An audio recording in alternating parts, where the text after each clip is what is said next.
regardless of whether or not they believe in God. Most scientists agree the cosmic code appears to exist.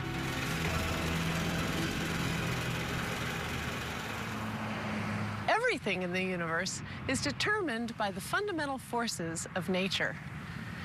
The strengths of those forces are characterized by numbers called fundamental constants that are so sensitive that if they changed by just a little bit, the universe as we know it wouldn't be here. For example, if the rate of expansion of the universe right after the Big Bang had changed by 1 part in a quintillion is 1 with 18 zeros after it, the universe would continue to expand or collapse back on itself, and none of this would be possible.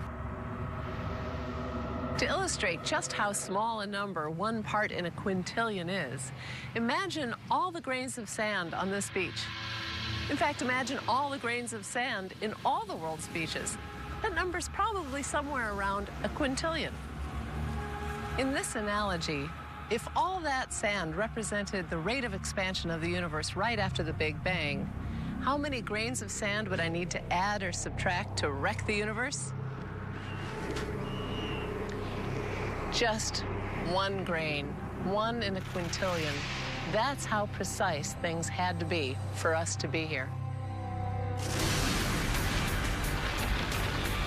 But even though the Big Bang was perfectly calibrated, intelligent life would never have formed if matter had spread evenly across the universe. Had it been perfectly smooth, then there wouldn't be any clumps which would gravitate and form stars and galaxies. So we needed slight irregularities in the distribution of matter in the universe. Had those irregularities been much smaller, stars and galaxies wouldn't have formed. Had they been much larger, everything would have collapsed to form black holes. But even with the right distribution of matter throughout the universe,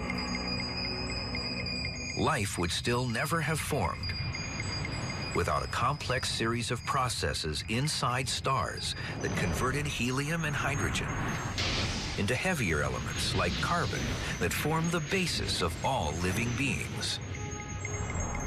Some of those stars explode, providing raw material with which to form new stars, planets, and ultimately life.